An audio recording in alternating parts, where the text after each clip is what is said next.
इनको लगा कि ये प्रदर्शन के माध्यम से हमारे छाती पर मूंग दलने आ रहे हैं। जिनको ये लगा कि भारत के प्रधानमंत्री को गाली देना कहीं से अच्छी बात नहीं है, तो वो लोग भी अपना समर्थन देकर हम लोग के साथ में थे। नोरमा ग्रुप, जो सोचता है वो करता है, आपके अपने सपनों का आशियाना। नमस्कार, आप देख रहे हैं भारत लाइव और अभी हम बीजेपी में हैं। जो कि आपको हम बता दें कि बिहार में कांग्रेस की तरफ से राहुल गांधी और तेजस्वी यादव लगातार यात्रा पर है और वही यात्रा को लेकर कल जिस तरह से राहुल गांधी की सभा में एक शख्स ने नरेंद्र मोदी की मां को लेकर के गलत टिप्पणी की, हम लगातार आपको वो तस्वीर दिखा रहे थे। और हम आपको बता दें कि जिस तरह से आज कांग्रेस और बीजेपी आपस में ही भिड़ गई। कांग्रेस कार्यालय एकाएक बीजेपी पहुंचती है, वो प्रदर्शन करते दिख रही थी, लेकिन हम आपको बता दें कि कांग्रेस की तरफ से भी कुछ लोगों का सर फटा और बीजेपी के लोगों की तरफ से। हमारे साथ बीजेपी के प्रवक्ता हैं, हम उन्हीं से जानते हैं। सर, आप लोग एकाएक बीजेपी कार्यालय को घेराव कर लेते हैं, क्यों, क्या हुआ? देखिए, कल जिस तरह का मर्यादाहीन बात भारत के प्रधानमंत्री और उनकी स्वर्गीय माता जी के लिए कहा गया कांग्रेस के मंच से, कांग्रेसियों के द्वारा, ये पूरे भारत में इस घटना को लोगों ने एक नकारात्मक संदेश के रूप में लिया।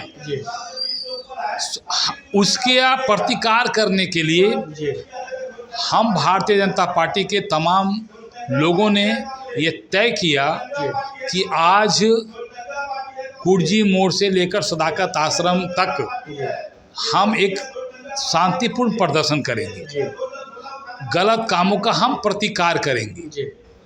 और इसकी जानकारी प्रेस मीडिया को हमने कल ही रात में शाम में दे दी थी। स्वाभाविक है इसकी जानकारी कांग्रेसियों को भी हो गई कि वो कल ये लोग शांति प्रदर्शन करेंगे, लेकिन मन के अंदर इनके अंदर चोट था। इनको लगा कि ये प्रदर्शन के माध्यम से हमारे छाती पर मूंग दलने आ रहे हैं, हमारी चोरी को एहसास कराने आ रहे हैं, हमारी गलती का एहसास कराने आ रहे हैं। नतीजन इन लोगों ने अपनी पहले से तैयारी कर रखी थी और हम लोग शांतिपूर्ण प्रदर्शन करके चले आ रहे थे। इन लोगों ने छुप कर पत्थर और ईंटें फेंकने का काम किया। स्वाभाविक रूप से अचानक ये पत्थर आई तो एक भगदड़ सी हो गई और हमारी संख्या भी यात्रा में काफ़ी थी। उसमें कुछ नवयुवक भी थे और कुछ आम जन भी थे, जिनको ये लगा कि भारत के प्रधानमंत्री को गाली देना कहीं से अच्छी बात नहीं है, तो वो लोग भी अपना समर्थन देकर हम लोग के साथ में थे।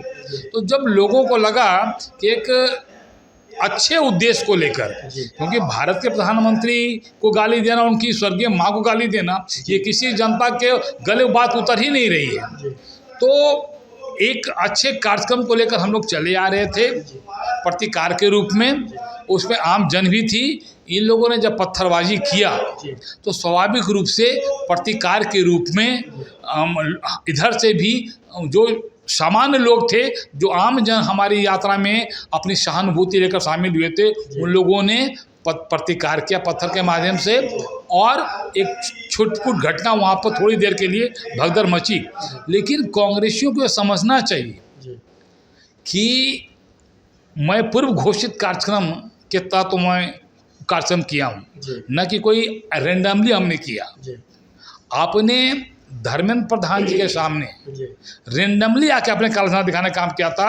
नतीजन की भाजपा युवा के कार्यकर्ताओं ने आपके साथ अभद्र व्यवहार किया था या हाथापाई किया था। लेकिन कांग्रेस कह रही है कि हम लोग अंदर में थे और आप लोग पत्थरबाजी करने लगे, उसके बाद उनका गाड़ी को क्षतिग्रस्त पहुंचा दिया, उसके बाद कुछ लोग को आपने ईंटा पत्थर से मार के सर भी फोड़ दिए। आप भी वहाँ मौजूद थे। देखिए, इनके दिल में तो चोर पहले से ही था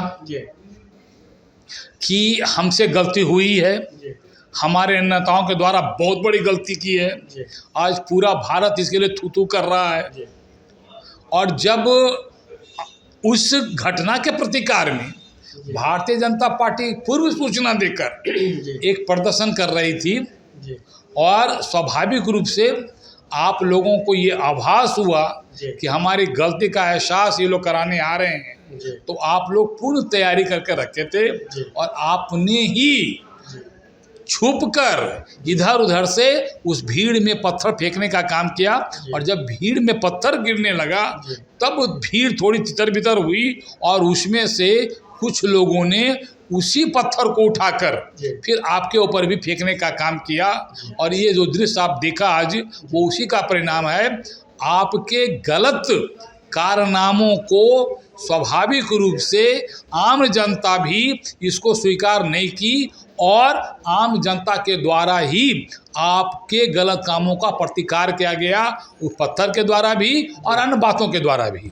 लेकिन आरोप लगा रहे हैं कि आप लोग सबसे पहले आए और उसके बाद लाठी और डंडा रोड़ा पत्थर फेंकना शुरू कर दिए, और वो ये भी कह रहे हैं कि अब हम छोड़ेंगे नहीं, हम भी बदला लेंगे, और वो बोल रहे हैं कि हम बीजेपी कार्यालय को भी हम भी घेरेंगे। तो कैसे इसको देख रहे हैं? देखिए, अब एक ही साथ में आप दोनों आरोप लगाने का काम कांग्रेस आज से नहीं जमाने से करते चली आ रही है।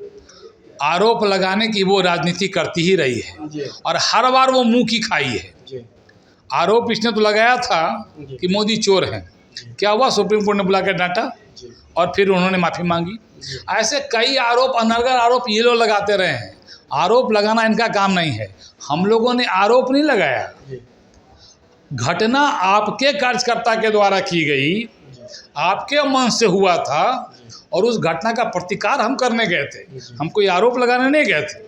और वो जो ये कह रहे हैं कि हम फिर ऐसा करेंगे, तो मैं उनको बता देना चाहता हूँ कि हम लोग टिट फॉर टैट वाले अब भाजपा हैं। वो भाजपा अब नहीं है जो आप पहले समझते थे कि आप लोगों ने कुछ किया और हम लोग उसको स्वीकार कर लिया। अब जैसे को तैसा का जवाब मिलेगा। और मैं बड़ी स्पष्ट शब्दों में कह दूं, कांग्रेसी अब न आपके अंदर दम है, न आपके पार्टी के अंदर दम है, न आपके नेता में दम है। अब आप उस स्थिति में नहीं हैं कि आप अपनी मनमौजी कर सकें। 60 वर्ष आपने बहुत मनमौजी किया, पूरे भारत को तबाह किया, बिहार के जनता को तबाह किया। अब बिहार की जनता आपकी तबाही से भागने वाली नहीं है, आपकी गिदड़ भपकी से डरने वाली नहीं है। अब ईंट का जवाब पत्थर से दिया जाएगा, जैसे को तैसा का जवाब मिलेगा। इसलिए सब गलतफहमी में मत रहिए कि हम ये कर लेंगे वो कर लेंगे। अब दिन आपके लद गए, अब आप वो दिन वाले नहीं हैं। बहुत आपने अपनी मनमौजी की, अपनी मनमर्जी की, अब आपकी मनमर्जी नहीं चलेगी। कुछ भी आप करेंगे उसका 4 गुना प्रतिकार आपके साथ किया जाएगा। जी, तो आपने सुना, साफ तौर पे इन्होंने कहा कि अब कांग्रेस की मनमानी नहीं चलेगी और अब जो भी होगा उसे हम देख लेंगे, ईंट का जवाब पत्थर से देंगे। क्या होगा वो हम आपको बताएंगे। लेकिन जिस तरह से कांग्रेस और बीजेपी आपस में भिड़ गई, उसको देखते हुए अब क्या होगा ये आगे आने वाला समय बताएगा। लेकिन हम आपको बता दें कि अब कांग्रेस भी तैयार है, बीजेपी भी तैयार है, ईंट का जवाब पत्थर से मिलेगा। इसी तरह के तमाम खबर के लिए आप देखते रहे भारत लाइव। धन्यवाद। आपके सपनों को हमने सजाया है, ई होम्स पैनोरामा को हमने बनाया है। ई होम्स मेरा एक सपना था जिस पे मैं पिछले 4 साल से काम कर रहा था। हमने जो बनाया है वो सबने है माना। ई होम्स पैनोरामा में हो आपका भी आशियाना। और फाइनली हमने 2021 में इस प्रोजेक्ट को लॉन्च किया। बहुत लोग अप्रिशिएट कर रहे हैं कि पूर्णिया जैसे शहर में, बिहार के, एक तो बिहार की बात करें उसमें भी पूर्णिया जैसे छोटे जगह में इस तरह का लाइफस्टाइल देना, ये सुन के हम लोगों को बहुत अच्छा लगता है। ई होम्स में हमने कुछ और भी किया है, जैसे हम जिस जगह में रह रहे हैं हमारे फैमिली सिक्योर हो, उनको सिक्योरिटी का ध्यान में रखा है। आपकी सुविधा और सुरक्षा आपके लिए खास है, ये आपका विश्वास है। इसमें आर्टिफिशियल इंटेलिजेंस का 7 लेयर सिक्योरिटी का हमने इस्तेमाल किया है। लस ग्रीन कैंपस को बनाया है। यदि हमारा बाउंड्री वाल है तो वो वर्टिकल गार्डन है। ये जितनी भी फैसिलिटी होता है एक इंटरनेशनल टाउनशिप में, ई होम्स है, ये हम लोग विश्वास नहीं कर पा रहे हैं। जो भी हमारे मित्र दोस्त या जो भी हमारे बाहर के बाहर आते हैं तो हम लोगों को बहुत अच्छा सुनने को मिलता है और बहुत अच्छा क्रेडिट मिल रहा है। वो सारा हमने सिर्फ एक बिल्डिंग नहीं बनाया, हमें एक बहुत अच्छा लाइफस्टाइल दिया ई होम्स में। और मेरा एक सपना था जिसको मैं आज फुलफिल होते हुए देख पा रहा हूँ। ये आपका आवास है। ई होम्स पैनोरमा में अब आपका निवास है। E Homes Panorama, luxurious lifestyle redefined. Panorama group, जो सोचता है वो करता है। अगर ये वीडियो पसंद आई और वह बिहार के राजनीति और बिहारियत से सरोकार रखेनी तो सब्सक्राइब बटन दबा के चैनल के सब्सक्राइब कर ली। ओजे एगो घंटी बा, ओकरा बटन दबा देला से कुल सटीक और मारक खबर रुआ मुफ्त में मिल जाई। अगर रुआ पत्रकारिता के हमनी के नया प्रयोग में सहयोग कर चाहतानी तो ज्वाइन बटन दबा दी। पेटीएम नंबर नोट कर ली 9386816700।